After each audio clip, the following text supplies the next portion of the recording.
Okay, so today we're going to be doing our first lab having to do with charting the track of changing shadows. We discussed a little bit how shadows can look different throughout the day. So we're going to do a little experiment to kind of supplement that. Okay, whenever we do a lab, we always want to follow 6 steps. These are a little bit broad term, the 6 steps of the scientific method, which we'll go into more in-depth notes in those later on this year. But for right now, there are 6 steps we want to make sure we follow. So first we're going to write our name. And you don't have this paper in your actual, in your like notes packet. You don't have this paper anywhere, which is fine for this one. The next one I may send it to you guys a little bit earlier, but if we ever get to come back in person, this is the lab form that we'll use for completing labs. We want to make sure we fill out every single question. So the first step is identify the problem, which also could mean ask a question, okay? So in this case, the question I'm trying to answer is what? Now, this type of lab, we're going to be taking a flashlight, basically, and we're going to shine it on this little guy here, okay? And we want to see how the shadow changes with the position of the flashlight, okay? And that's going to model how shadows change throughout the day as the position of the sun changes in relation to the earth. So the question I'm trying to answer is, how do shadows change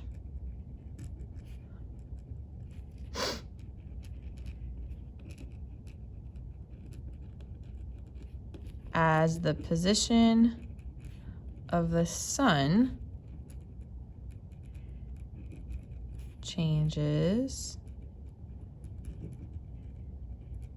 throughout the day? Okay. Now, form a hypothesis. You may already be familiar with the word hypothesis, but in case you are not, a hypothesis is just an educated guess. So what you think will happen as a result of this experiment. So, and we always want to make sure we answer in a form, if I do such and so, then this will happen because of this. So in this case, my hypothesis is, if the sun moves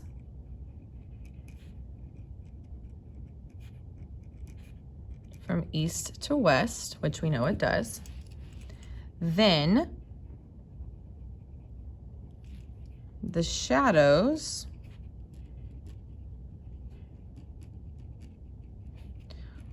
will move however you think they're going to move. Maybe you think they'll move east to west as well.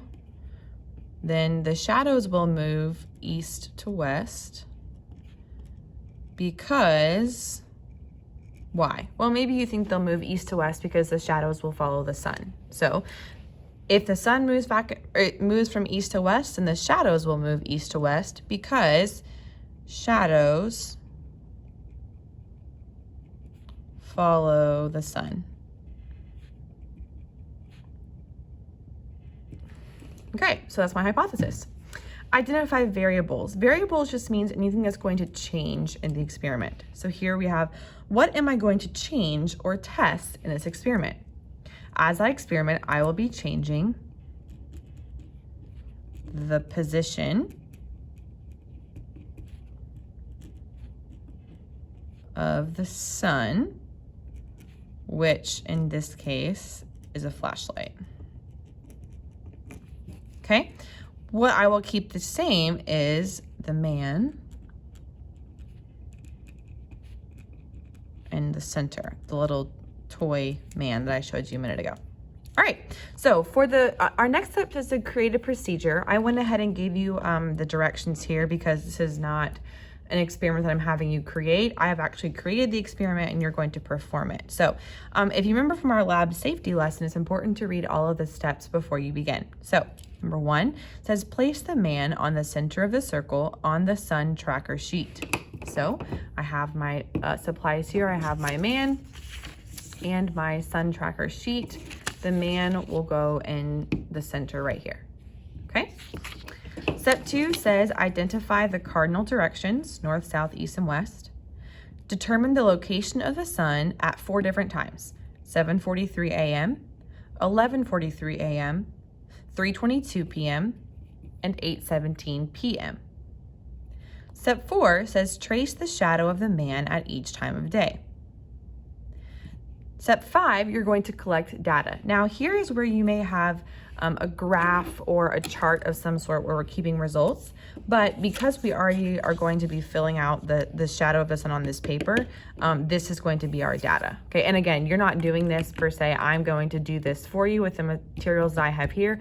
You're just gonna watch this video and then base your conclusions off of my experiment that I'm doing here. Then step 6, the last part says analyze data and make a conclusion.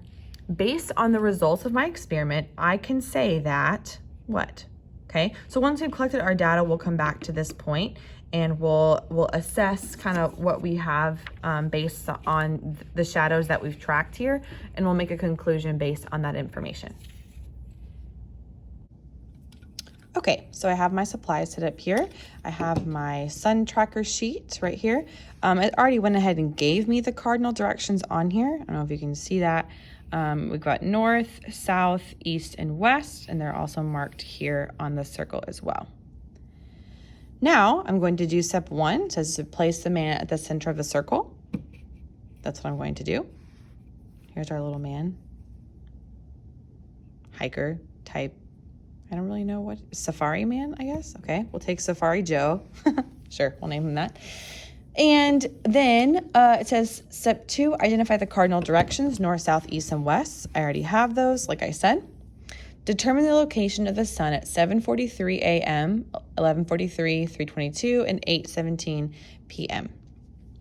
Okay, so to kind of help us out here, this is not actually included on the directions, but I'm gonna go ahead and take this clear bowl, okay? I'm gonna place it over top of my man because I want this bowl to kind of represent what it would be like to have a circle over the earth, right? If we were making this into an actual model, correct, we'd have the man standing on the globe or the circle, and there's like this clear kind of a dome shape. Okay, that technically this is more like the atmosphere that surrounds our earth, okay?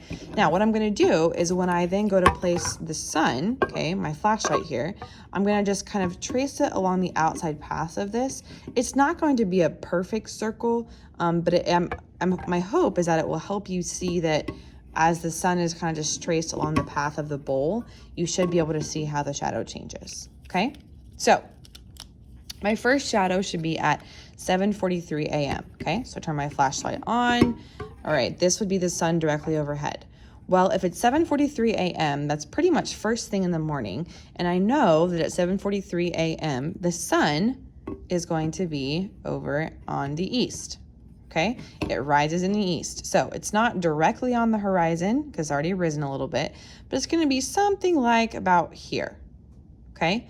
Notice what the shadow looks like when the sun is all the way over here, okay? It's not up here. This would be more like afternoon. Look at how short that shadow is in this example, okay? So 7:43, the sun will be just a little bit above the horizon, giving me a much longer shadow that points towards the west, okay?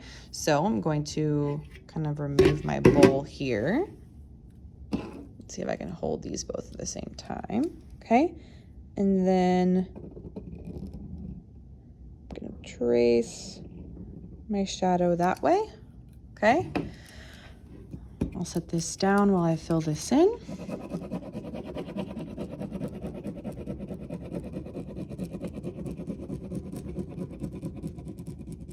Okay, so this would be my shadow at 7:43 a.m.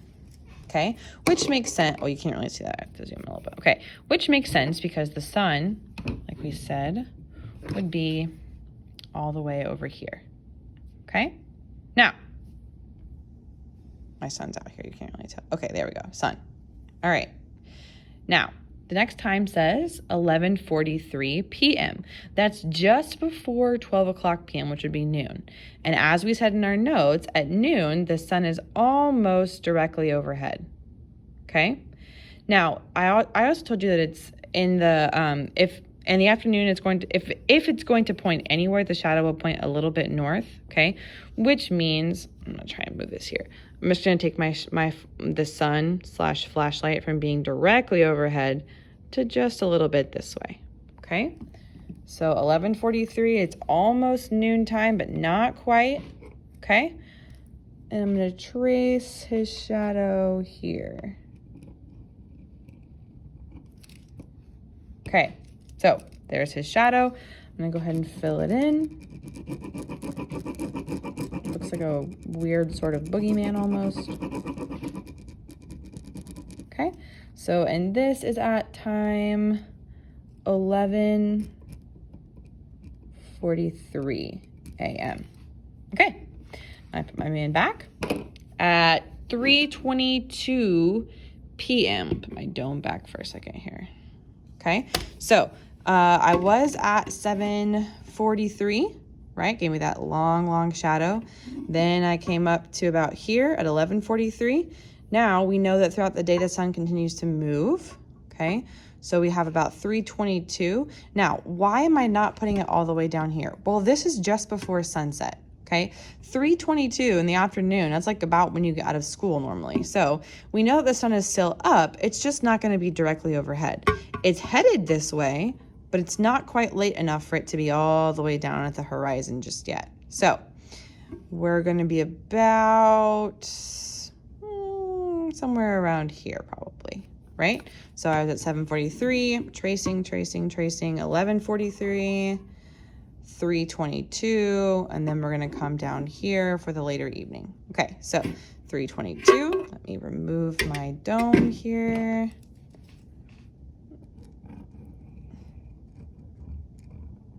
.322. Okay, so notice it's a little bit longer, okay, than the 11:43. It's a little bit longer and it's pointing a little more to the east.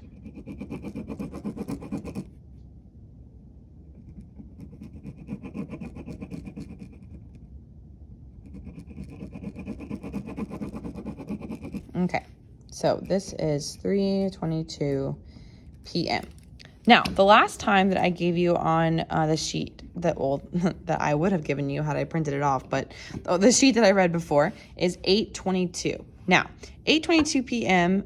is if the sun has not already set, it's about to. Okay, so now we have 8:22. I can pretty much lay the flashlight here on the table because any lower than that and the sun will have kind of dipped below the horizon. So here I am at 8:22, shining my light. Okay, notice the shadow is very, very long again, and this time it's pointing towards the east. So, super long and skinny, pointing out this direction. Okay, so I'm gonna color this in and label it.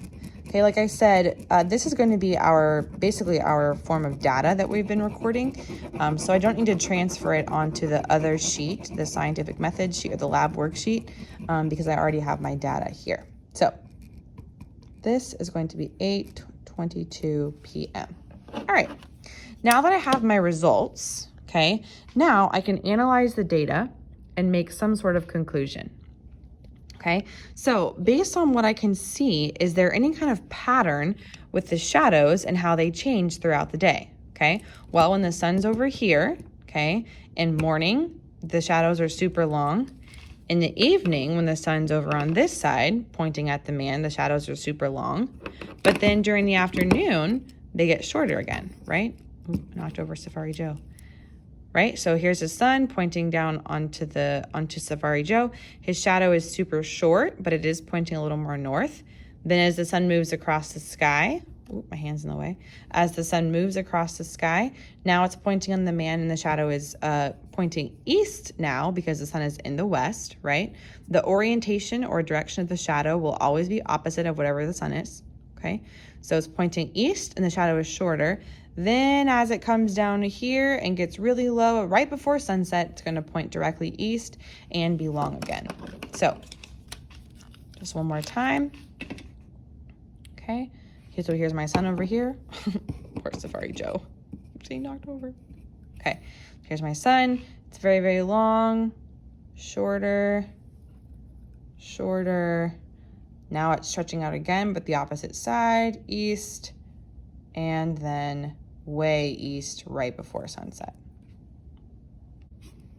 Okay, so based on the results of my experiment, I want to draw a conclusion, meaning take all that information, put it together and form a statement that makes sense based on what we found. So based on the results of my experiment, I can conclude that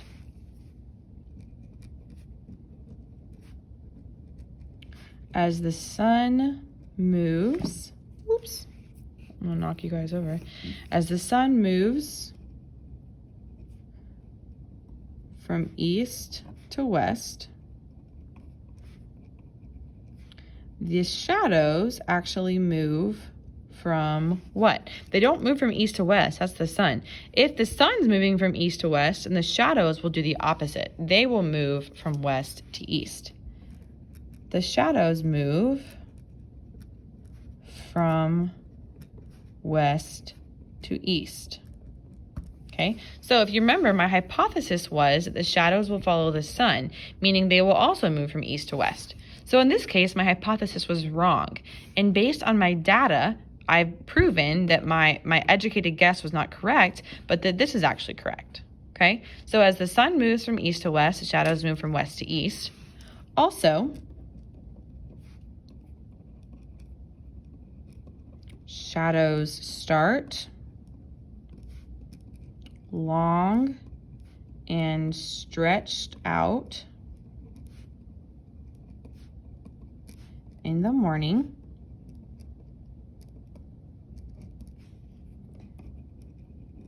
They get shorter in the afternoon and grow long again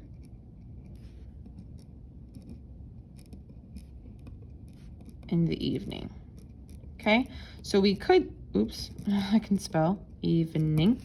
So we could say that the pattern goes long to short to long again. Okay, and then the shadow's orientation, or the way they point, would be east.